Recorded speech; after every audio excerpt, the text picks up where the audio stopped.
Good morning बच्चों, have a nice day. अपनी moving charge and magnetism की second class start हो रही है।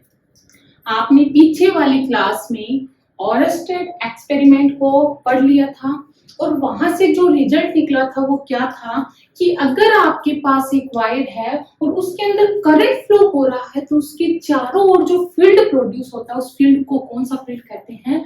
मैग्नेटिक।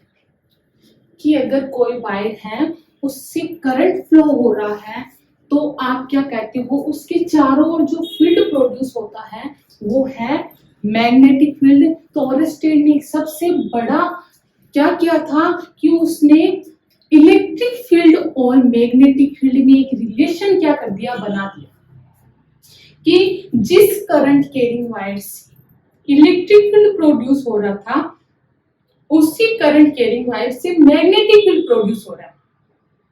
तो कुछ ना कुछ इसके अंदर क्या है, कुछ ना कुछ इसके अंदर कनेक्शन है।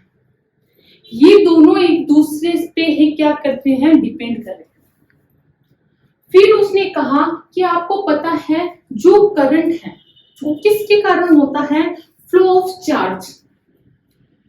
जो आपका करंट है वो किसके कारण प्रोड्यूस हो रहा था? फ्लो ऑफ चार्ज के कारण। तो अगर आप उस फ्लो ऑफ चार्ज पे फोर्स देखना चाहते हो, क्यों? क्योंकि उसके कारण एक मैग्नेटिक फील्ड जनरेट हो रहा है और आपने पीछे वाले वीडियो में ये पढ़ा था उस चार्ज को आप इलेक्ट्रिक फील्ड में रखते हो तो आपके पास एक फोर्स था कि जब चार्ज को इलेक्ट्रिक फील्ड में रख रहे थे तो इलेक्ट्रिक फील्ड उस पर कुछ ना कुछ फोर्स लगा रहा था। अब आपको पता है उस चार्ज के कारण एक फील्ड और जनरेट हो रहा है, कौन सा? Magnetic field. तो आप ये कह सकते हो उस चार्ज को मैग्नेटिक फील्ड के अंदर होगी तो वो एक फोर्स जरूर लगाएगा। मैग्नेटिक फील्ड उसके ऊपर एक फोर्स अप्लाई करेगा। वो फोर्स अपन को निकालना है कितना होता है कि जब एक चार्ज को आप मैग्नेटिक फील्ड के अंदर रख दो तब उसके ऊपर कितना फोर्स लगता है या फिर मैग्नेटिक फील्ड उस पर कितना फोर्स जनरेट करता है वो अपन को निकालना है। ये अपना नेक्स्ट टॉपिक और हेडिंग बहुत ही सुंदर अक्षरों में लिखी हुई है, मैग्नेटिक फोर्स ऑन चार्ज। तो अब अपनी बारी है स्टार्ट करने की। सबसे पहले एक मैग्नेटिक फील्ड बनाओ। इलेक्ट्रिक फील्ड को भी ऐसे लाइन से शो किया था, लो मैग्नेटिक फील्ड को भी एक लाइन से शो कर लो। इलेक्ट्रिक फील्ड को ई से डिनोट किया था, मैग्नेटिक फील्ड को बी से डिनोट किया जाता है। ये याद रखना, मैग्नेटिक फील्ड को बी से डिनोट किया जाता है। इलेक्ट्रिक फील्ड भी एक वेक्टर क्वांटिटी है और मैग्नेटिक फील्ड भी एक वेक्टर क्वांटिटी। तो आपको मैंने एक डायरेक्शन अक्ष है उसके अंदर मैग्नेटिक फील्ड रख दिया कि मेरी अक्ष डायरेक्शन में मैग्नेटिक फील्ड है। अब एक चार्ज आया मूव करता हुआ, क्योंकि चार्ज के मोशन से करंट प्रोड्यूस हो रहा है और करंट से मैग्नेटिक फील्ड प्रोड्यूस हो रहा है। तो अब इस चार्ज को हम रख नहीं सकते, उस चार्ज को अपन को क्या करवाना पड़ेगा? मोशन। तो एक चार्ज यहां से मोशन कर रहा है इस डायरेक्शन। क्या देखने को मिला? ये चार्ज मोशन कर रहा है तो कुछ ना कुछ वेलोसिटी होगी, कांस्टेंट वेलोसिटी से मूव करेगा। क्यों? क्योंकि मैग्नेटिक फील्ड जनरेट हो रहा है। तो चार्ज मोशन करेगा एक वेलोसिटी v वेक्टर मान लो इस डायरेक्शन, जो मैग्नेटिक फील्ड के साथ कितना एंगल बना रहा है? जो मैग्नेटिक फील्ड के साथ थीटा एंगल। कि आपको ये चीज समझ आ गई कि मैग्नेटिक फील्ड अक्ष डायरेक्शन में उस मैग्नेटिक फील्ड के साथ थीटा एंगल बनाते हुए एक चार्ज v वेलोसिटी से क्या कर रहा है? किसी डायरेक्शन में मूव कर रहा है। लेकिन चार्ज के मोशन की डायरेक्शन और चार्ज और मैग्नेटिक फील्ड की डायरेक्शन दोनों के बीच एक एंगल बना हुआ एंगल कितना है? थीटा। और यहां से इस वेलोसिटी को कितने कंपोनेंट में डिवाइड कर सकते हो? 2 कंपोनेंट में डिवाइड कर सकते हो। इधर तो क्या हो जाएगा? v cos थीटा और इसके परपेंडिकुलर डिवाइड करना आता ना, इसके परपेंडिकुलर क्या होता है? v sin theta.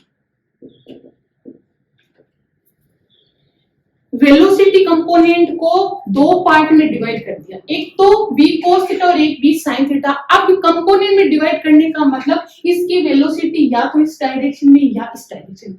इस डायरेक्शन में जो वेलोसिटी है v cos थीटा, इस डायरेक्शन में वेलोसिटी है v sin theta.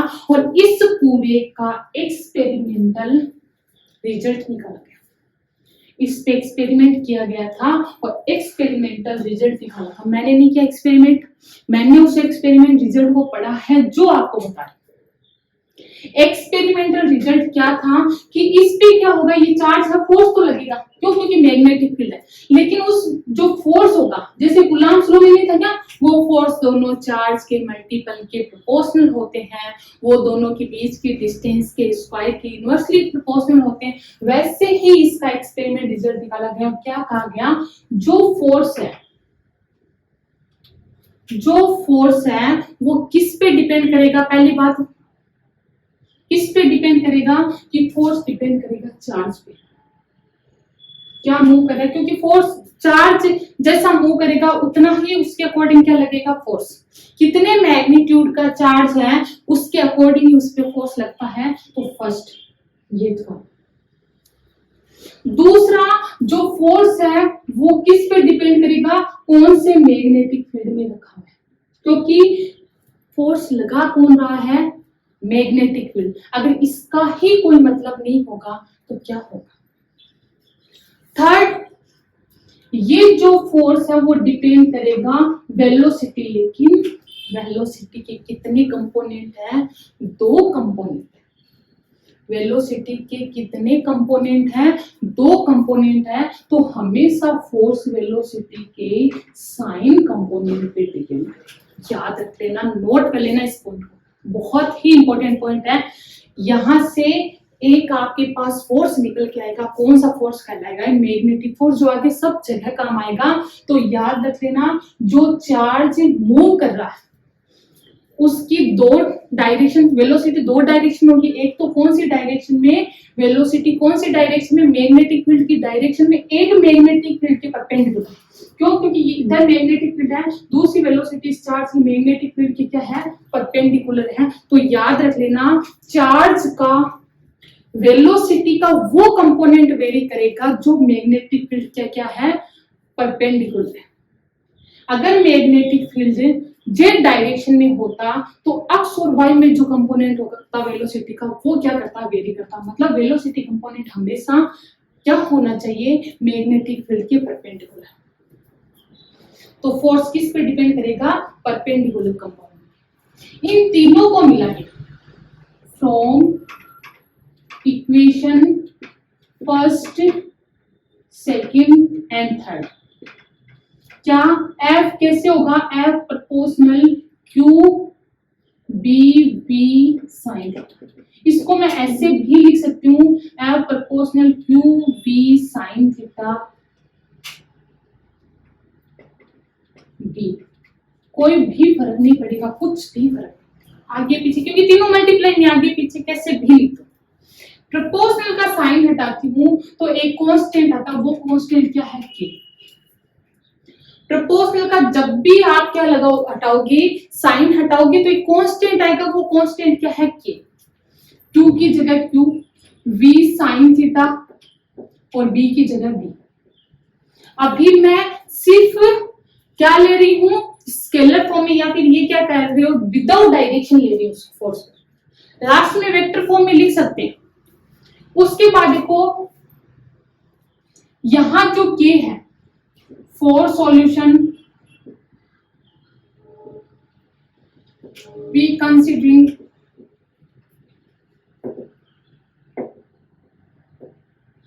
the value of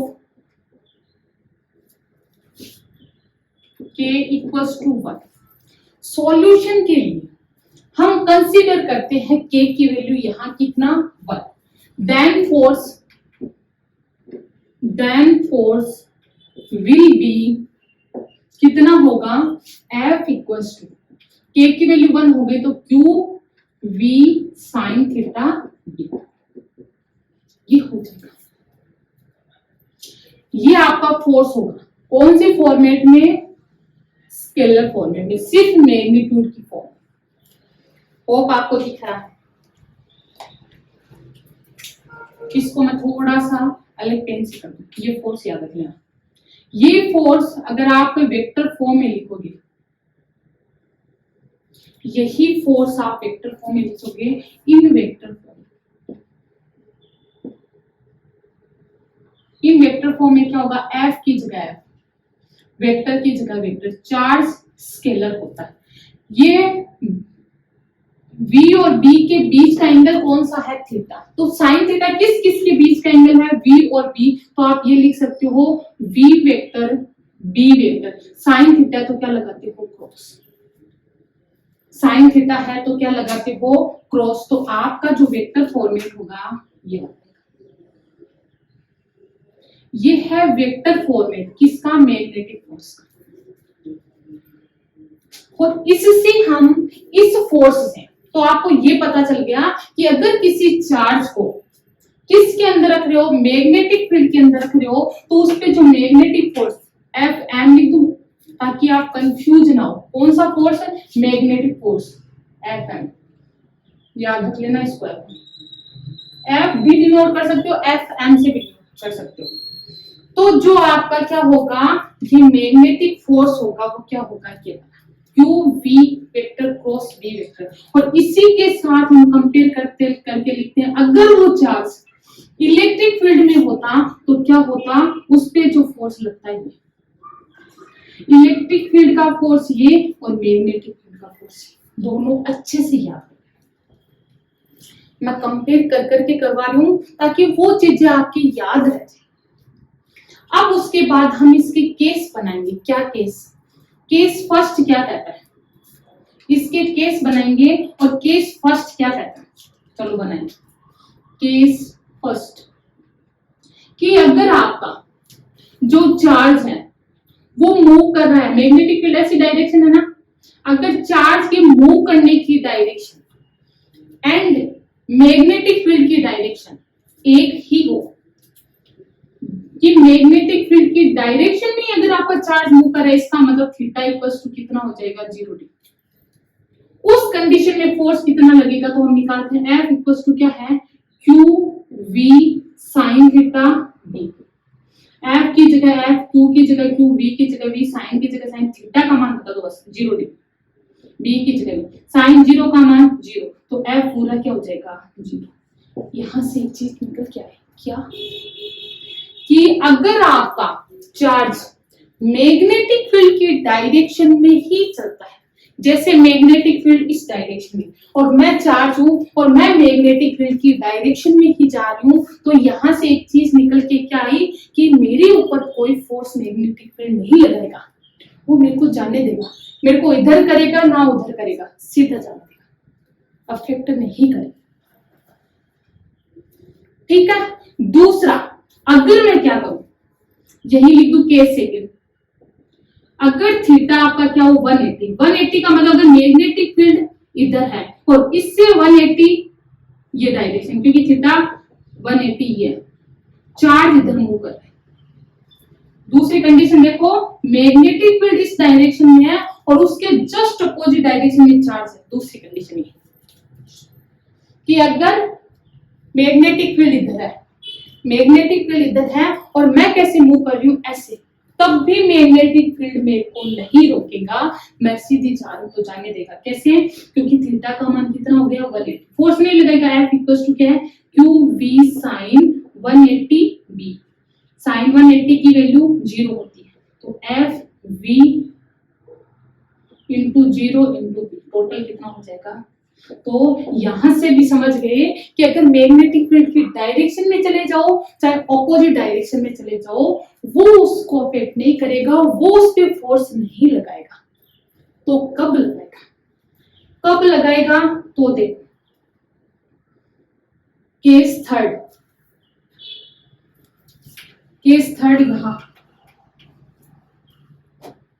case third क्या कहता है, अगर आपका मैग्नेटिक फील्ड ऐसे और चार्ज मूव कर रहा हो उससे परपेंडिकुलर, ऐसे, मतलब मैग्नेटिक फील्ड के perpendicular theta equals to 90 degree पे, तो आप क्या देखोगे, F equals to q v sine 90 b, और साइन 90 की वैल्यू 1 होती है, उस टाइम मैक्सिमम फोर्स लगता है, कितना हो जाएगा, क्यू वी।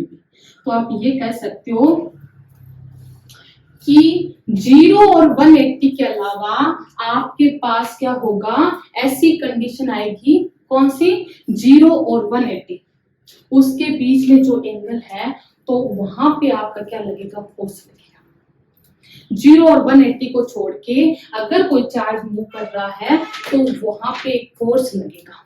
और मैक्सिमम कब लगेगा, जब जिस डायरेक्शन में चार्ज हो रहा है, जिस डायरेक्शन में चार्ज जा रहा है उसके परपेंडिकुलर अगर क्या हो, जिस डायरेक्शन में चार्ज जा रहा है उसके परपेंडिकुलर अगर मैग्नेटिक फील्ड हो, उस टाइम उस मैग्नेटिक फील्ड के द्वारा चार्ज पे लगने वाला फोर्स मैक्सिमम होगा। होप ये चीज आपको अच्छे से क्लियर हुई होगी। अपने पास क्या आ गया, फोर्स आ गया। अगर आपको पूछ ले इस फोर्स की क्या निकालो, यूनिट निकालो, तो फोर्स की यूनिट क्या होगी, न्यूटन होती है, सेम होती है। और डायमेंशन भी फोर्स की क्या होगी, वही होगी। तो यूनिट और डायमेंशन दोनों निकाल सकते हैं।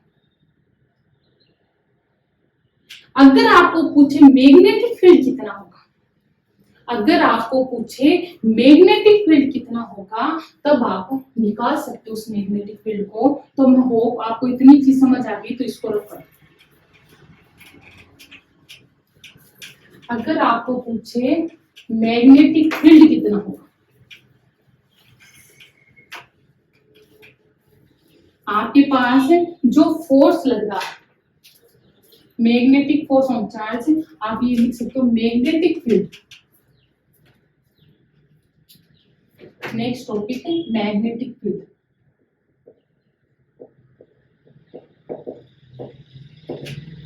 कितना मैग्नेटिक फील्ड,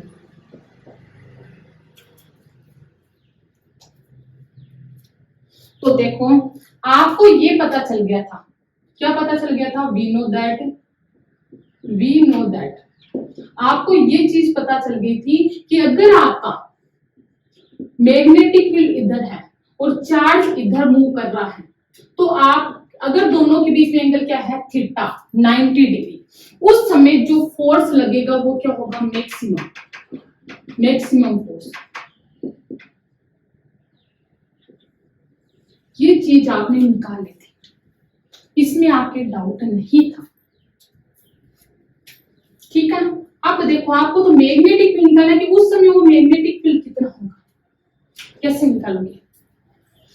सबसे पहले जिसकी वैल्यू निकालनी है, क्या निकालना है, मैग्नेटिक फील्ड, उसको एक साइड कर दो, बाकी सबको एक साइड। तो मैग्नेटिक फील्ड बी कितना हो जाएगा, F maximum. Magnetic field b कितना हो जाएगा, एफ मैक्सिमम अपॉन क्यू कहां जाएगा, बी कहां जाएगा। अब क्या कहना चाह रहे हैं, अगर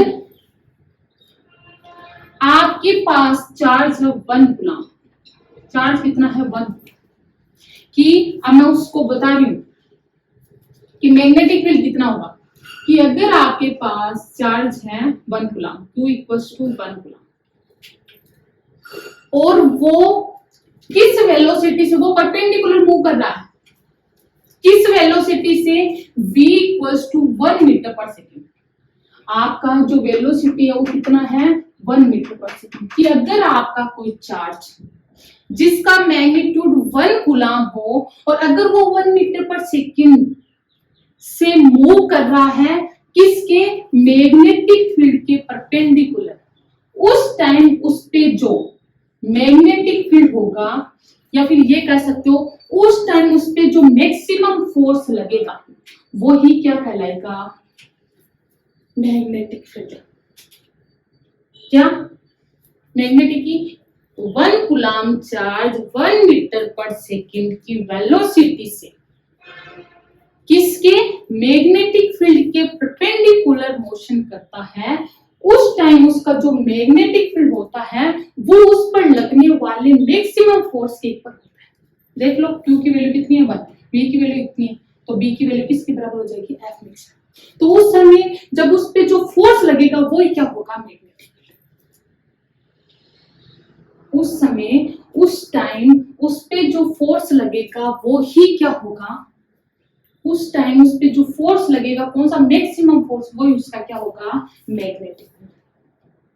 आप मैग्नेटिक फील्ड की क्या निकाल सकते हो, डायरेक्शन भी निकाल सकते हो, या फिर आप डायरेक्शन आगे पढ़ोगे तो आप ये कह सकते हो कि मैग्नेटिक फील्ड का जो यूनिट है वो क्या होती है, मैग्नेटिक फील्ड की डायमेंशन क्या होती है वो भी निकाल सकते हो, क्योंकि फोर्स होता है, फोर्स की तो यूनिट और डायमेंशन आपने निकाल ली मैग्नेटिक फील्ड की। तो आपका नेक्स्ट टॉपिक ये भी कह सकते हो यूनिट ऑफ, यहां आगे लिखूं, ये चीज समझ आ गई। तो आपके पास मैग्नेटिक फील्ड समझ आ गई, उसके बाद unit and dimension of magnetic field क्या होगा, unit and dimension of magnetic. B equals to क्या है, F maximum upon q v. F किसमें, न्यूटन में, चार्ज किसमें, कूलम में, और वेलोसिटी मीटर पर सेकेंड। सेकेंड कहां चला जाएगा, ऊपर, newton second upon coulomb metre.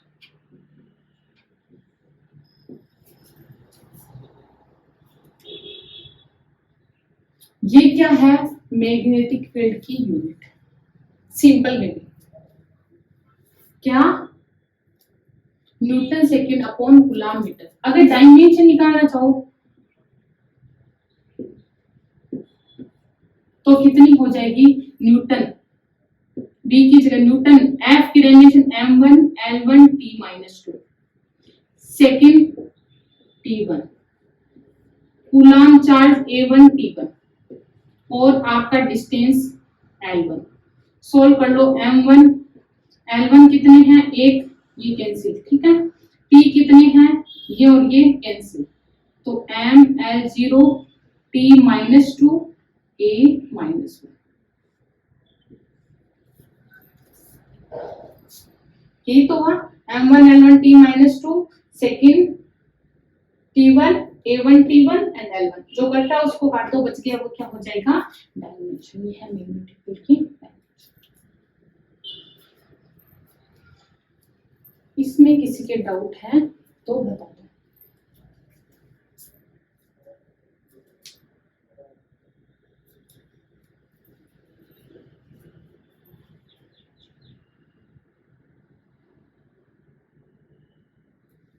एक चीज और बता देती हूँ कि जो आपका मैग्नेटिक फील्ड ये होता है, इसको आप क्या लिख सकते हो, टेस्ला, टेस्ला, इसको पूरे को आप क्या लिख सकते हो, टेस्ला। तो आप मैग्नेटिक फील्ड की यूनिट टेस्ला भी कह सकते हो, newton second upon coulomb metre, ये भी कह सकते हो, दोनों भी करेक्ट है। दूसरी, ये जो यूनिट होती है ये किस में होती है, टेस्ला, ये यूनिट होती है ऐसा यूनिट। तो आप ये कह सकते हो ऐसा यूनिट तो क्या है, ऐसा यूनिट, ऐसा यूनिट ऑफ मैग्नेटिक फील्ड कितनी है, क्या है, टेस्ला। लेकिन सीजीएस यूनिट भी होती है, सीजीएस यूनिट क्या होती है, गॉस, गाउस भी बोल सकते हो, गॉस, और 1 टेस्ला इक्वल्स टू 10⁻⁻⁴ गॉस। ये चीज और याद रखना इंपॉर्टेंट है।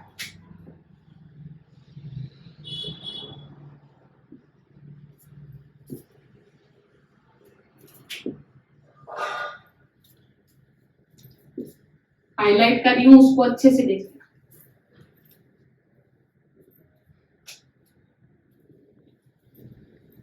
गुड मॉर्निंग बच्चों, हैव ए नाइस डे। अपने इस चैप्टर के 2 या 3 टॉपिक कंप्लीट हो चुके हैं, जो मैंने पहले 2 क्लासें कंप्लीट की थी, उसमें से आप देख लेना चाहिए। नेक्स्ट अपन का है इस चैप्टर का नेक्स्ट टॉपिक लॉरेंज फोर्स। नाम लॉरेंज फोर्स, बहुत ही अच्छा टॉपिक है, लेकिन इसको एक्सप्लेन करने से पहले मैं आपको कनेक्ट करती हूँ। इलेक्ट्रिक फील्ड और मैग्नेटिक फील्ड, जिन दोनों को मिल से क्या बनता है, electromagnetic. Electric field, field plus magnetic field, field, इन दोनों को मिला के जो कॉम्बो बनता है उसको कहते हैं इलेक्ट्रो मैग्नेटिज्म।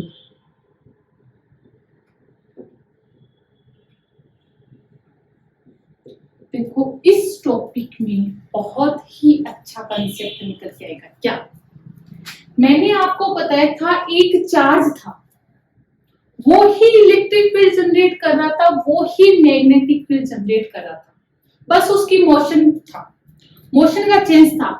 और ये भी आपको मैंने बताया था, इलेक्ट्रिक फील्ड कब जनरेट कर रहा था, जब वो क्या था, स्टेबल था। लेकिन जब वो मूविंग होता है तब इलेक्ट्रिक करंट जनरेट करता है, वो भी एक पार्ट है किसका, इलेक्ट्रिसिटी का। जब वो मूविंग होता है तब भी वो इलेक्ट्रिक करंट जनरेट करता है, वो पार्ट है इलेक्ट्रिसिटी का, मतलब इलेक्ट्रिक फील्ड का। और अगर वो मूविंग है तो एक फील्ड और जनरेट करता है, जो ऑरस्टेड ने नया कंसेप्ट में दिया था, क्या, मैग्नेटिक फील्ड। तो मैंने एक चीज बता दी, इलेक्ट्रिक फील्ड और मैग्नेटिक फील्ड एक दूसरे से कनेक्टेड हैं, तो इनके फोर्स भी आपस में क्या होंगे, कनेक्टेड। क्यों?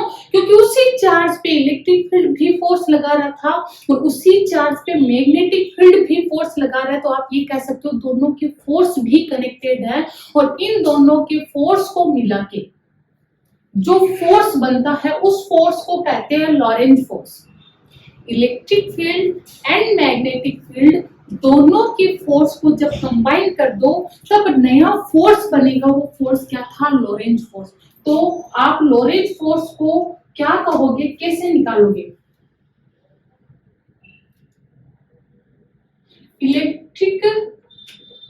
Electric force on charge particle कितना था, Fe। किससे डिनोट किया था, Fe से कर दूं, कितना था। अगर इसी को वेक्टर फॉर्म में लिखूं तो क्या हो जाएगा, QE vector, equation number first. दूसरा, मैग्नेटिक फोर्स